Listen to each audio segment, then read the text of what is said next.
The route I'm showing you guys today is certifiably and undeniably the best route in Madden 25. Whether you're facing man press, cover 2, cover 3, or cover 4 defenses, you would be best served to install this within your offense right away. Now, I'm going to show you guys the best formation in play where this route exists, but I just want to let you know that the fade smash fade is in every playbook in the game, so you won't have to look too hard or long to find it. This route is why you can use darn near any receiver in the game and put up insane yards per catch totals. Look no further than the stats I put up with Rome Odunze here, 231 catches, nearly 6,000 yards, 60 touchdowns. And of course, when I flip my formation, the outside receiver becomes Keenan Allen, who has contributed 163 catches, 4,400 yards, and 50 touchdowns to my offense.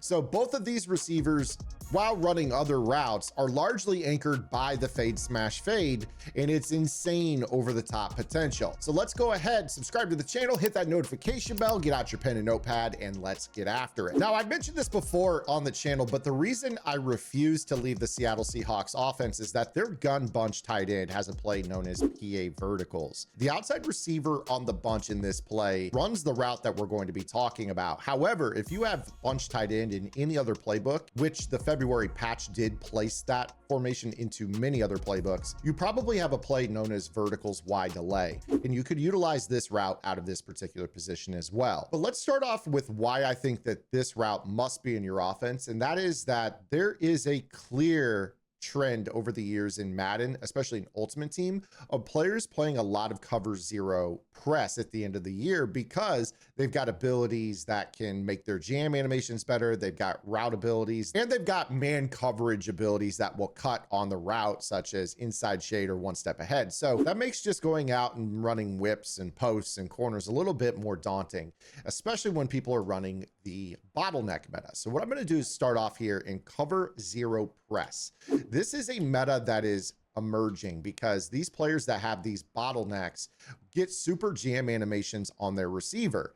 That is, unless you're running the route that Cordero Patterson is on here in this example. You're going to notice that this route gets the upfield outside shoulder release against press coverage every single time, which means that if there's no safety help over the top, you're looking at a one-play score. So we snap the ball. You see here, as soon as he gets off the jam, I just press a lob up and outside and rack catch it. And that's going to be a big gain. Now, obviously, if you want to put a little bit more under it, you can lead this out much further down the field, and you're talking about one-play score potential. So I'll throw this a couple more times here for you. Just kind of throwing this lob as soon as he gets off of the jam animation, and we're still able to throw and catch that over the top. Now, of course, if they have some sort of deep route knockout ability or universal coverage stacked on top of bottleneck, that could prove a little bit problematic. But you will see quite easily that if you basically throw these lobs as they're beating the jam, they basically don't get an animation on the football, and you can kind of throw this out for an easy gain. Now, I am freeforming this up and outside to basically, if you were to think of the left analog stick as a clock, I would basically be throwing this to like 9 or 10 o'clock and just lobbing it. And this will put super air under it so you can basically run and catch that. Now, right there, Cordero Patterson has baked in acrobat, so he did an unnecessary dive catch right there. But again, here, as you kind of run this, you'll get to the point where you're going to realize how easy it is to just run underneath of these lobs and make these catches and go for a touchdown. They're going to have a deep safety over the top, which players don't really want to do when they're running this mug blitz meta. So for starters, this is a press killer of the best type. Now, if you don't have this type of formation here, let's go ahead and look for it elsewhere. I'll show you some common areas throughout your playbook where you will be able to find this. One of the other areas that this is a prevalent route is actually an empty formation. So when you take a look at your empty formations, you see this deep attack. The route to the right inside most receiver is that route. If you were to take a look at the left side play slot fade cross, the left slot receiver is on that route. Really, you're going to find this route all over the game. Slot shock option, the middle receiver there in the empty base trio. So when you look at this formation, if you struggle with man-to-man press, and obviously they're not sending 6 at you when you're in empty, you've got 3 different players in this formation alone that can run it. Any of the slot receivers are going to be able to beat this. So let's put slot fade cross here on the field and just kind of show you how this works. So again, we've got a bottleneck here in the slot. he's working against Roma Dunze. Now, for the purpose of just showing you that this route works the same in every formation, I am going to call off the dogs here and only rush 4. But I want you to watch how Dunze is going to basically pop the lid on this press animation. And as soon as he gets into this, you're just going to lob it. And he's going to run away from it. And you see that we basically can't guard that without giving up potentially a 1-play score. Again, it's pretty simple. Anytime you get pressed man-to-man, you just snap the ball. As soon as you see him start to get up and off that release, you're just going to lob it up and outside, and you're looking at a huge gain. Again, if you lob it out far enough, you'll run underneath it and rat catch it for a touchdown. But this is something that they can't play bottleneck press against, and if they don't have the bottleneck, it is going to almost always be a touchdown. Now, before we get into the zone beaters, one of the other things I want to show you against man-to-man is if they are not pressing you, this actually makes rocket catching this route very, very easy. All you're going to do is freeform this down and away when he gets further downfield, and you're going to hold that pass lead, and you're just going to make this catch animation in front of the DB, okay? And a lot of times you're actually going to snap it off and catch it in front of him. Obviously, John Ross, not the tallest guy in the world. Another method you could do is just to throw a down and outside pass lead and hold Y. The game will actually just auto catch it for you, albeit the animation kind of falls into the DB.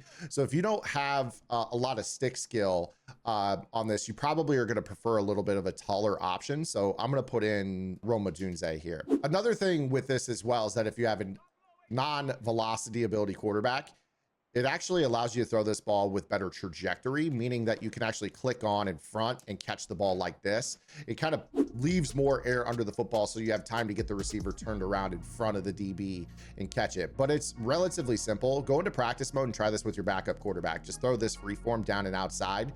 And once this ball is out, you're going to go ahead and click onto the receiver, and he's going to run to that spot and catch it in front. So this is a really, really good way to beat man-to-man. But I've done a lot here against the man-to-man. Let's go ahead and make sure that you guys are not only subscribed to the channel, and you hit that notification bell. And if you don't mind, make sure you guys drop a comment below so this channel grows, the video reaches the YouTube algorithm a little bit more, and it reaches other players like you who are looking for tips and tutorial content. And if you guys are looking for more, make sure you guys check out my strategy website, gridirongameplans.gg. I spend a minute in every single video talking about it. I'm not going to do that today. The link is in the description. Just know it's the best place to go if you guys want to get better at the game, or the best price and the most content. All right, now let's quickly go through how to attack zone with this. The reason I'm going to do this here out of bunch tight end is I feel like it's just perfect.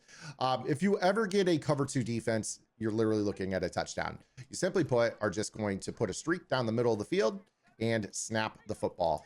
What you're going to notice is that this route runs beyond the outside cloud flat. You freeform it up and outside, and you just rat catch it, and you're out. This is part of the reason why my receivers in this offense average about 30 yards a catch.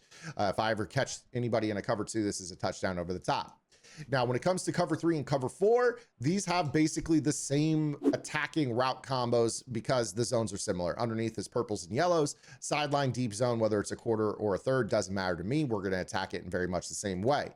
This is actually going to utilize the fade smash route in this context as a pull route. So what we're going to do is we're actually going to run a route combination that looks like this, where the B receiver is going to get this outside release and push the sideline zone deep, opening up the corner route underneath. Now, the good news for us is that most players that play this game online tend to run a cover 4 hard flat, which means that this corner route is going to run straight into this area for an easy bullet pass possession catch on the sideline and a gain of 30 yards. As a result, most players tend to then change their defense up to play what is called Mabel. Most players, this is just going to involve basically putting their outside corners into zone dropped flats, might set them to 30. But the point is here, no matter what, eventually that fade smash route is going to get behind the 30-yard setting, even with this route combination. And what ends up happening is once you realize that, you're going to throw this ball all the way over the top, and that's going to be a 1-play score. So their only real options, and I can't believe he just dropped that ball, but their only options are to basically play cover 4 and switch stick, and that is not great either. The reason that I say that is that with this particular route combination, if you catch your opponent switch sticking to the corner route, you can basically bait it. So we snap this ball here, and then the user switch sticks down on the corner route, and then as you can see, the B receiver is going to be open. That's very hard for me to do with 2 controllers, but most players are going to do that, which means that you anticipate that, you look for it, and then you just rip the throw over the top to that 1-play touchdown. So cover 3, you're using the route to pull for the corner route until they switch stick it or they start to play Mabel. Then you go back to throwing that route over the top and it's picking up 1-play touchdown. So it's an automatic bomb against cover 2. It's a automatic bomb against man press with no safety help over the top. And we're talking actually deep outside thirds, deep halves don't stop it, as you see in the cover 2 zone. And then you also see that it has effectiveness against cover 3 and cover 4. That is why the fade smash fade is the best route in Madden 25. I've gone on way too long, been in your ear on this. I hope this video helped you guys out. If it did, make sure you guys are subscribed, like the video, drop a comment below, check out Gridiron, and I'll see you guys tomorrow. Until then, this is Zan. Get in the lab and good luck.